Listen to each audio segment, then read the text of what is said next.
Welcome back. The number of council chairmen in Kaduna State that have just been sworn in by Governor Nasser El-Rufai are 23. Before we continue, we'd like to remind you that all our top stories can be found on our website, channelstv.com, and on youtube.com/channelsweb. Visit m.channelstv.com to view us live on your mobile device. You can also download the Channels TV app for Android, iOS, and Windows phones from their respective stores. We'd also like to seize the opportunity to have you use the Eyewitness feature in the Channels TV app. If you have pictures, videos you'd like to share with us, tap the application on your device, swipe to reveal the Eyewitness menu, and follow the instructions. Now, in Kaduna State, the Governor, Nasser El-Rufai, has asked the newly sworn-in interim council chairmen of the 23 local councils to be good ambassadors of the ruling All Progressives Congress Party and work in line with its manifesto. The Governor gave the advice during the inauguration of the council chairmen at the Government House in Kaduna. He also warned them to be wary of opposition political parties who are watching all their actions closely. It's a new dawn in governance in Kaduna State, particularly at the local level. Newly sworn-in interim council chairmen now have a responsibility to provide good leadership for residents. While congratulating them on their appointments, the Kaduna State Governor reminded them of the difficult task ahead, even as they are expected to perform and change the face of their council areas. As political leaders, we must do our very best in all circumstances, with realism and political responsiveness. These are a key pillar of our development agenda in the APC. Not only do they represent a face of government in close proximity to the people, the local governments have substantive constitutional responsibilities that we must encourage them to perform in the service of our people. Waste collection, management of forests, provision of agricultural extension services, and more are within the mandates of the local government councils. He also wants them not to impose any kind of tax on the residents in their respective councils, saying that only officials of the Kaduna State Internal Revenue Service are expected to collect taxes and remit what is due to each local government. Local government councils have been a source of multiple taxation and harassment of individual citizens and businesses. No more. This has to stop. So effective 1st of March, no local government revenue officers shall collect any revenues. The Kaduna State Internal Revenue Service will collect all revenues on behalf of local governments and then remit to them what is due to them. Some of the chairmen promised to deliver on the APC campaign promises at the grassroots. The appointment of the new interim chairman by Governor El-Rufai points to the importance of bringing governance closer to the people who yearn for a better life in Kaduna State. And speaking of people yearning for a better life, let's take a look at Kano State, staying in that region where the government is clamping down on traffickers and users of narcotics and other hard drugs in the state.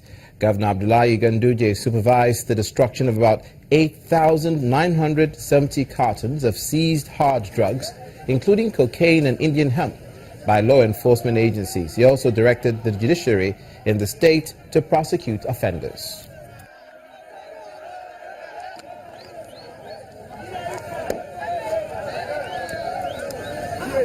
It is very disheartening to see how our youth are being involved in drug abuse to the extent of losing their senses, becoming completely mad, and in some cases even losing their life.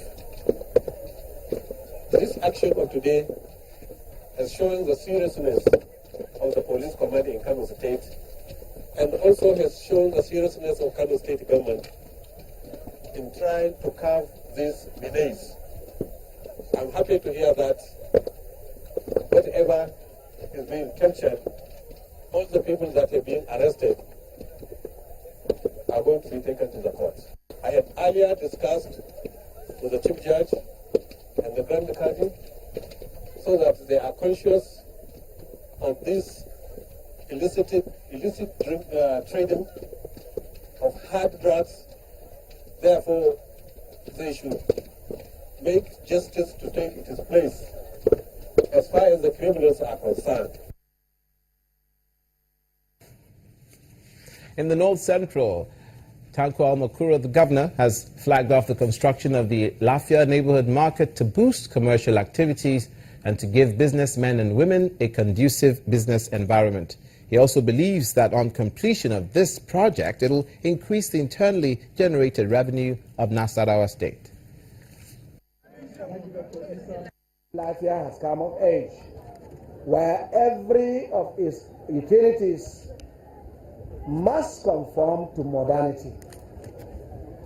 That was why we had the guts to convince marketers to move to the new one we completed, so that we can give a facelift to this patrimony, so that at the end of it, all of us indigenous of Lafia will be proud that this inheritance has been put in a better place than we found it.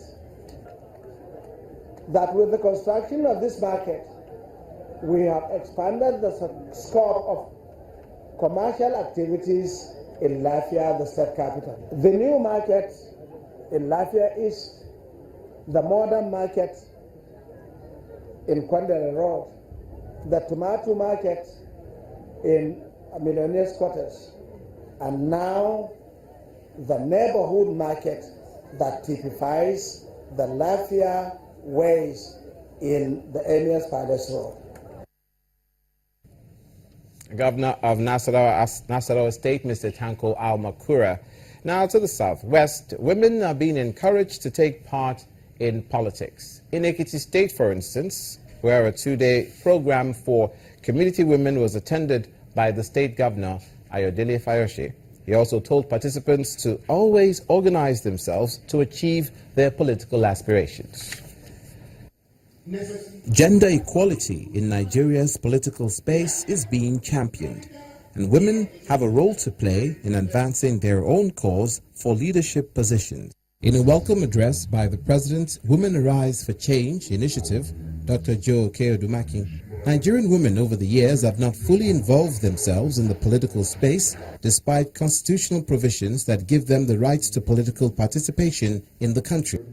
The governor, Ayo Fayose, and his wife in attendance, as well as Speaker of the State House of Assembly and other top government officials in Ekiti State. The workshop, therefore, aims at enhancing the capacity of female political aspirants both at the state level and the federal level. Women in themselves must first realize that before they can be helped, they'll be ready to help themselves. They must be ready to take the bull by the horn. They must choose to be responsible themselves. It doesn't matter the drive you have for women or for men. They must take the lead, and they must take the lead. My advice for them is that nobody will take you far except you are ready to go. For them to realize that without coming out, without presenting themselves, no one will go and beg them. And they should also make sure that there's healthy competition between men and women. A participant, Shadia Akirimade, commended the program, saying that women should participate more in leadership positions in the country. When you're talking of the legal aspects, I'm sure we'll be able to legally know our rights as women. When you're talking of the social aspects, we'll be able to know that we are all equal when it comes to opportunity in town. The women of Ekiti State, like all Nigerian women, are in prime position to avail themselves of the necessary political support for the good of the nation. You're watching news across Nigeria. When we come back, public-private partnership in the way of agricultural development in Ogun State.